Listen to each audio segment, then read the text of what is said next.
ఉన్న బంగారాన్ని విడిపించి ఆ రోజు ఆన్లైన్ రేటుకే మేము కొంటాం. Sharma gold company. నమస్తే, వెల్కమ్ టు సుమన్ టీవీ. నేను మీ యామ్ని. ప్రస్తుతం మనతో ఉన్నారు ప్రముఖ ఆధ్యాత్మికవేత్త గురుస్వామి బ్రహ్మశ్రీ రాజన్ నంబూద్రి గారు ఉన్నారు. గురుగారితో మాట్లాడి మనకున్న సందేహాలను అడిగి తెలుసుకుందాం. నమస్కారం గురుగారు. నమస్కారం. గురుగారు, ఇప్పుడు ఈ జూలై నెలలో అండి కేరళ శాస్త్రం ప్రకారం ఈ మకర రాశి వారికి ఏ విధంగా ఉంటుంది? వీరికి సంబంధించిన పరిహారం ఏంటండి అసలు? తప్పకుండా. ముందుగా శ్రీ మహాగణపతి దేవతోప్య నమః. చూసే వీక్షకులకు నమస్కారం. నదులను కాపాడుకుందాం, గోమాతను సేవిద్దాం, గోవుని పూజిద్దాం. మకర రాశి వారికి ఒక అపర మృత్యు దోషం కనపడుతుంది. అంటే వెహికల్ హైవేలో వెళ్ళేటప్పుడు కానీ, ఇంకా ఇతర ఒక వాహన ప్రయాణంలో కానీ, ఇంకెక్కడైనా వెళ్ళినా కూడా దానికి మృత్యు దోషం అనేది కనపడతా ఉంది. అంటే ప్రయాణ విషయంలో జాగ్రత్త వహించడానికి ఉంటుంది. భయపడే విషయం లేదు. వీరికి ఈ రకమైనటువంటి ఒక దిష్టి దోషం ఉండడం వలన జరుగుతుంది కాబట్టి, లేదా ఇంకే ఇతర ఏదైనా కార్యక్రమం వల్ల వాళ్ళకి ఇటువంటివన్నీ జరగడానికి ఆస్కారం ఉంటుంటుంది. ముఖ్యంగా వీళ్ళంతా కూడా చేయవలసినటువంటి కొన్ని విషయాలు అరుదుగా మనకు కనపడుతూ ఉంటాయి. ఎప్పుడైనా సాక్షాత్తుగా శ్రీమన్నారాయణుడు ఎదురు వచ్చినా కూడా వీళ్ళని నమ్మలేని ఒక సఖ్యంగా ఉంటుంది ఒక్కొక్క సమయంగా. ఎందుకంటే వాళ్ళ మెంటాలిటీ ఎలా ఉంటుందంటే ఆ సమయంలో వర్కౌట్ కాదు.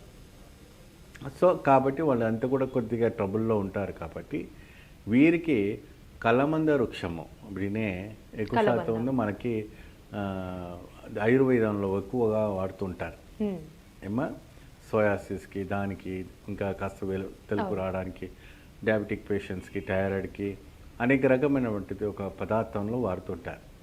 కళ్ళమందకు ఇప్పటివరకు ఎవరు పూజ చేయలేదు కదా అని అనుకోవద్దు. కళమంద మహావృక్షానికి చాలా వరకు ప్రాముఖ్యత ఉంది. ఇంటి ముందు ఏలాడిస్తుంటే పూజ చేసి దిష్టికి ఏలాడిస్తుంటారు. కాబట్టి ఆ వృక్షం జీవించుంటే సమయంలోనే ఒక కలమంద వృక్షాన్ని తీసుకొచ్చి చక్కగా మీరు ప్రతి సోమవారం రోజున ఏమా ఈ ఒక రాశి వాళ్ళు దానికి దీపార్థన చేయాలి. ఎటువంటి ఒక దీపార్థన చేయాలంటే చక్కగా మీరు ఏం చేస్తారంటే పంచదార కింద వేసి, ఇంత ఒక పీకి పంచదార వేసి మీరు ఒక మట్టి ప్రమిదలో కొబ్బరి నూనె పోసి దీపార్థన చేయండి. ఈ యొక్క ప్రతి వారం చేసి వీళ్ళు చక్కగా దేవి ఒక శ్రీచక్ర నవహరణ పూజ చేసుకుంటే చాలా అద్భుతమైనటువంటి ఫలితం రావడానికి ఉంటుంది. అనేక రకమైనటువంటి వీళ్ళు ప్లాట్లు అమ్ముడుపోవాలన్నా అమ్ముడుపోకపోవడం, ఇల్లు కొనాలన్నా కొనలేకపోవడము, అనుకున్న పనులు ఏదైనా కూడా కాకపోవడం, రైతుల్లో కూడా కొద్దిగా ఆర్భాటాలు ఎక్కువ కలగటం ఏమా, మరియు వాళ్ళు ఎక్కువగా మనం పెట్టుబడి పెట్టి లాభదాయకం రావాలని కదా కొడత ఆ లాభం కూడా రాలేకపోవటం. సో ఇటువంటి ఒక ఆర్థిక ఇబ్బందులు అనేది చాలా వరకు కూడా కనపడుతుంటాయి. కాబట్టి అవన్నీ తొలగిపోవాలంటే ఈ కలమందకి చెట్టు దగ్గర పూజ చేయటం చాలా. ఇప్పుడు ప్రత్యేకమైన దీపం అంటూ పెట్టాలండి కలబంద చెట్టు దగ్గర? అవునమ్మా. ఈ యొక్క దీపం వచ్చేసి మీరు ఒక పంచదార వేసి మట్టి ప్రమిదలో కొబ్బరి నూనె పోసి దీపార్థన పెట్టండి. కొబ్బరి నూనెలో ఎందుకు పెట్టాలని దాని లక్ష్మీదేవి దాంట్లో ఉంటుంది.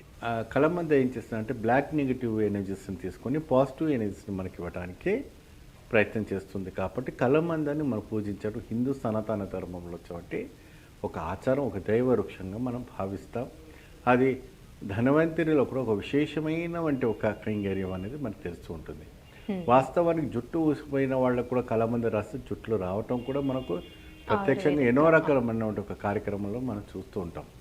సో ఆరోగ్యపరమైనటువంటి మందబుద్ధి అంటే ఎక్కువ శాతం సోమరిపోతుగా ఉండిపోయి నిద్రపోతూ ఉంటుంటారు.